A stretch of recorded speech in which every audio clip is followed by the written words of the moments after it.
बिस्मिल्लाहिर्रहमानिर्रहीम। नाज़रीन अस्सलाम वालेकुम। मैं हूं आपका मेज़बान साबिर शाकिर।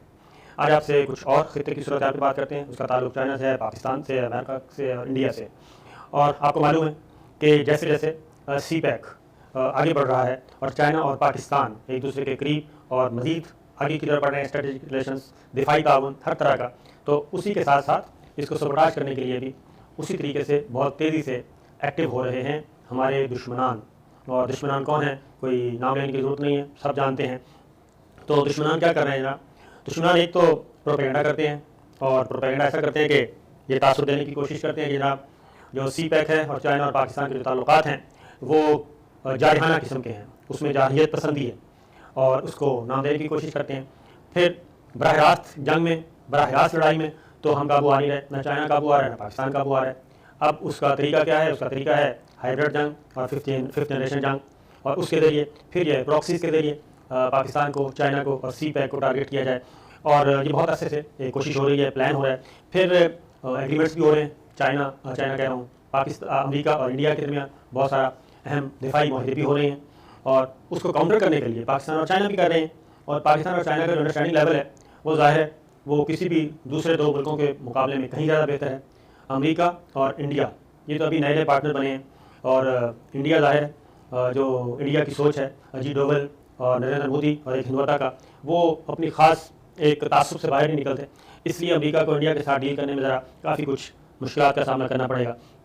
अब प्रोपेगेंडा क्या किया जा रहा है? सबसे पहले तो ये बता दूँ कि एक एग्रीमेंट हुआ था अमेरिका और इंडिया के दरमियान, और जब दो वज़राए ख़ारजा अमेरिका के इंडिया पहुँचे थे और उन्होंने एक एग्रीमेंट किया था बीका के नाम से, basic exchange and communication agreement. वो था जासूसी का निज़ाम, और ख़ास तौर पर जदीद तरीन आलात के ज़रिए, सेटेलाइट के ज़रिए अमेरिका ने एक प्रोवाइड करना है सिस्टम इंडिया को, और उसकी एक्सेस होनी है अमेरिका को भी मुकम्मल तौर पे। और अमेरिका वो जितनी भी इंफॉर्मेशन इंडिया कलेक्ट करेगा उसको अमेरिका भी मॉनिटर करेगा, सारा डाटा अमेरिका के पास भी जाएगा। और ज़ाहिर अमेरिका जहाँ भी जाता है तो सबसे पहले अपना मफाद ही देखता है। 100%, दूसरे का घर बर्बाद होता है हो जाए, 100 दफ़ा हो जाए, लेकिन उसने अपना मफाद देखना है। तो इंडियंस ये बहुत अच्छी तरह बात जानते हैं, तो इसलिए वहाँ पे इख्तलाफ भी चलता रहता है कि आप अमेरिका की गोद में ना जाएं, और ख़ित्ते के जो ममालिक हैं, अहम तरीन मुल्क, हमसाया मुल्क, उनके साथ अपने ताल्लुकात इस्तवार करें। रशिया है, चाइना है, ईरान है, पाकिस्तान है, इनके साथ मामूल अपने ताल्लुकात बना के रखें और इनके साथ ख़राब ना करें। तो अब जो बीका का एग्रीमेंट हुआ था, अब उसको काउंटर करने के लिए पाकिस्तान और चाइना ने एक एग्रीमेंट किया है। और ये मैंने आपको बता भी दिया, क्योंकि पाकिस्तान और चाइना बहुत सारी चीज़ें अनाउंस नहीं करते, खामोशी से करते हैं। चीन के वज़ीर दिफा आए थे पाकिस्तान, और वो एक तवील सिर्फ अकेले नहीं थे, पूरा डेलीगेशन था, और उनकी पाकिस्तान में अहम तरीन दिफाई क़यादत के लोगों से मुलाकातें हुई थी, और वफूद की सतह पे भी वन ऑन वन भी वज़ीर आज़म इमरान खान से भी मिले थे, और अच्छा खासा वक्त गुजारा था। यहाँ पे 3 दिन वो चाइना का आला सतह का वफद जो है वो क़याम पज़ीर रहा। फिर अभी शाहीन 9 जो है वो मशक़ें हुई हैं चाइना और पाकिस्तान के दरमियान, वो एक बहुत ही अहम तरीन संग मील। फिर GF-17 ब्लॉक 3 जो है वो जनाब उसका काम, उसको शामिल किया गया है। फिर 2 सीटर GF-17 उनको शामिल किया गया है पाकिस्तान फ़िज़ाइया में। तो ये सारी चीज़ें जो हो रही हैं ये असल में काउंटर किया जा रहा है उस बीका को, इंडिया और अमेरिका के दरमियान जो एक अहम तरीन मुआहदा हुआ है।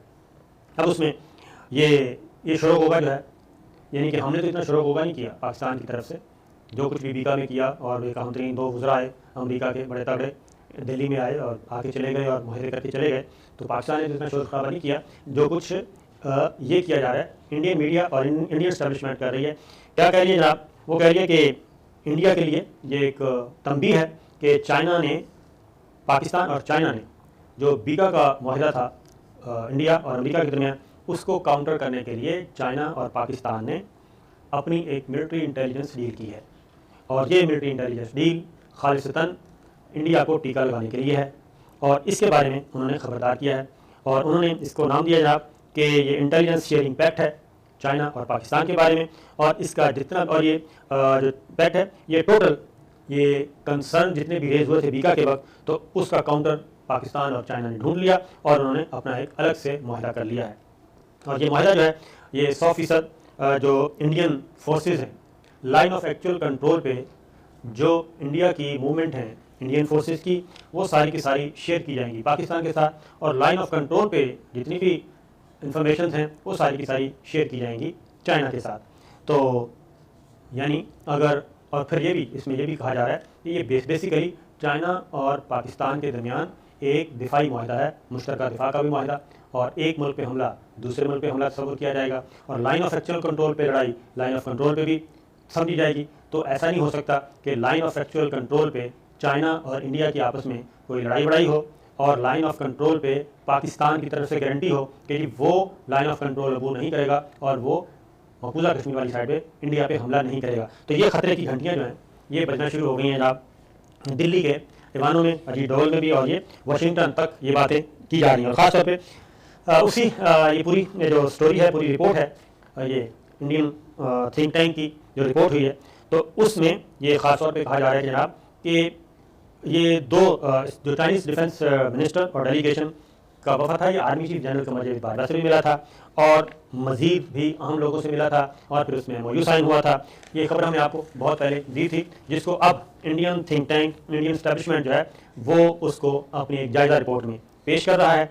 और फिर इसमें ख़ास तौर पर कि जनाब वो MOU जो साइन हुआ उसमें जितने भी साइंस हैं और जितनी भी वर्डिंग है वो सारी की सारी ये मुतनबे कर रही है दिल्ली को कि जनाब ये डिफेंस कोलैबोरेशंस का एक एग्रीमेंट है, दिफाई ताउन का, और उसको बढ़ाया गया है चाइना और पाकिस्तान ने उसका लेवल बढ़ा दिया है, उसको मज़ीद अपग्रेड कर दिया है। और ये सारी चीज़ें जो हैं ये और इसमें जिस तरीके से इस दुश्मनों की ख़ास तौर पे जो एक मुश्तरका दुश्मन का जिक्र किया गया है, तो मुश्तरका दुश्मन ख़ास तौर पे वो कहते हैं जनाब चाइना और पाकिस्तान का एक ही मुश्तरका दुश्मन है इस वक्त, वो है इंडिया। लिहाजा वो समझते हैं जनाब इसको ईजी नहीं लेना चाहिए, और दिल्ली सरकार ने इस अपनी कंसर्न्स के बारे में वाशिंगटन को भी ज़रा थोड़ा सा कहा है जनाब वो भी इस तरफ तवज्जो दें। और इंडिया को मैं आपको बता दूं कि एक तरफ वो ये काम कर रहा है, दूसरी तरफ वो चाइना का मिन्न समाजत भी कर रहा है पसे पर्दा कि जनाब कुछ हमें दे दें, क्या कहना चाहिए, फेस सेविंग के लिए कुछ ऐसे इकदाम कर दें कि जिससे हमें इंटरनेट प्रेशर थोड़ा सा कम हो। लेकिन ये लग रहा है जनाब ऐसा चाइना की तरफ ज़ाहिर नहीं होगा। और फिर ख़ास तौर पे इस पूरी जायज़ा रिपोर्ट में जनाब जो चीज़ ख़ास बार बार पेश की गई है वो बीका पे उन्होंने कहा जी बड़ा खुश हुए थे हम कि जनाब पता नहीं कितना बड़ा तीर मार लिया, लेकिन बीका को ये जो चाइना और पाकिस्तान के दरमियान ये इंटेलिजेंस शेयरिंग पैक्ट हुआ है, ये बीका को उड़ा के उसने रख दिया है। और इतना फ़ायदा शायद हमें बीका का ना हो जितना इस मामले में हुआ है। और ख़ास तौर पे GF-17 का फिर यह है एक और बात इसमें की गई है, और वो ये की गई है कि चाइना और पाकिस्तान में जो है GF-17 और दिफाई पैदावार के मामले में, डिफेंस प्रोडक्शन के बारे में चाइना और पाकिस्तान जिस हद तक आगे जा चुके हैं, और अब पाकिस्तान जो है वो खुद कफील हो चुका है। चाइना और पाकिस्तान को असलहा बाहर से ख़रीदने की कोई ज़रूरत नहीं है, जबकि इंडिया जो है वो इस मामले में कोसों दूर है और उसको इंतज़ार करना पड़ रहा है फ्रांस पे, अमेरिका पे और इसराइल पे और रशिया पे ये काम हो रहा है। अब ये मैंने आपको बता दिया, अब उसको काउंटर करने के लिए कोई बराह रास्त इनके पास कोई नहीं है। हमारे पास इंफॉर्मेशन सारी हैं, लेकिन चूँकि ज़ाहिर है उसके लिए सिक्योरिटी के लिए बहुत बड़ा बजट चाहिए, और वो इस वक्त हमारा जो फोकस है वो है CPEC को महफूज करना और गवादर से गिलगित बल्तिस्तान से लेके गवादर तक, क्योंकि जो प्लान है इंडिया का और इंडिया के पीछे ज़ाहिर बाकी जो भी हैं आप मालूम है, उनका जो प्लान है वो ये है कि किसी भी तरीके से CPEC में काम करने वाले जो चीनी इंजीनियर्स हैं उनको टारगेट किया जाए। और उन्होंने PC गवादर में ये काम किया भी था, लेकिन अपने टारगेट्स जो हैं वो अचीव नहीं कर सकते थे, दहशतगर्द नहीं कर सके थे और मारे गए थे। फिर कराची में चीनी कौंसलेट खाना वहाँ पे हमला किया था और वहाँ पे भी टारगेट अचीव नहीं हो सका था। फिर कराची स्टॉक एक्सचेंज वहाँ पे बंदे भेजे, दहशतगर्द भेजे, वो टारगेट अचीव नहीं हुआ। फिर इस्लामाबाद में कुछ लोग पकड़े गए हैं, यहाँ में भी इस्लामाबाद स्टॉक एक्सचेंज को टारगेट करना था, वो नाकाम हुए। और चीनी इंजीनियर्स भी अभी तक मुकम्मल तौर पे फुल प्रूफ सिक्योरिटी में हैं, लेकिन इसके बावजूद क्या किया जा रहा है कि जो सॉफ्ट टारगेट हैं उनको निशाना बनाया जा रहा है। जैसे मच में कारकुनों को अगवा करके मार दिया गया, शहीद कर दिया गया। तो ये चीज़ें हो रही हैं। लेकिन अब एक और चीज़, ये एक और रिपोर्ट भी है, वो ये कि अब प्रोपेगेंडा भी साथ किया जा रहा है। ये जो खास तौर पे PDM वाले लोग जो ज़ुबान इस्तेमाल करते हैं, वही ज़ुबान, वही चीज़ें, वही प्रोपेगेंडा इंडियन मीडिया में भी छप रहा है। और इंडिया क्या प्रोपेगेंडा कर रहा है, भारतीय मीडिया में ये चीज़ें छप रही हैं कि जनाब चीन ने पाकिस्तान से ML1 रेलवे लाइन पर और प्रोजेक्ट की तामीर के लिए $6 अरब की गारंटी मांग ली है। अब ये एक्चुअल बात बिल्कुल गलत थी। ये हमारे CPEC अथॉरिटी के चेयरमैन जो हैं आसिम सलीम बाजवा वो भी बता चुके हैं कि हम बहुत तेज़ी से फ़ेज़ 2 की तरफ दाखिल हो चुके हैं और फ़ेज़ 2 में मुकम्मल तवज्जो जो है वो मईशत पे है और सी पैक की को प्रोडक्टिव बनाने में है और यानी कि उसके समरात समेटने में फ़ेज़ 2 में किया जाएगा। और प्राइम मिनिस्टर इमरान खान कह चुके हैं, हमारे वज़ीर ख़ारजा कह चुके हैं, लेकिन ये प्रोपेगेंडा एक भारतीय मीडिया कर रहा है और दूसरा हमारे यहाँ अपोजिशन कर रही है, एक ही ज़ुबान बोल रही है।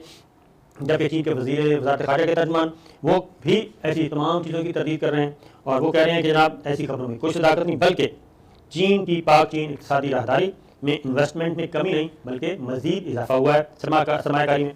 और ML1 जो मनसूबा है ये पेशावर से कराची तक है और ये 1872 किलोमीटर तवील है और ये अक्टूबर में ML मनसूबे पर आने वाली लागत जो है माली मामले के बारे से एक अहम इजलास भी हुआ और इसको फाइनल भी हो चुका है, हतमी शक्ल इख्तियार कर चुका है ये माहिदा।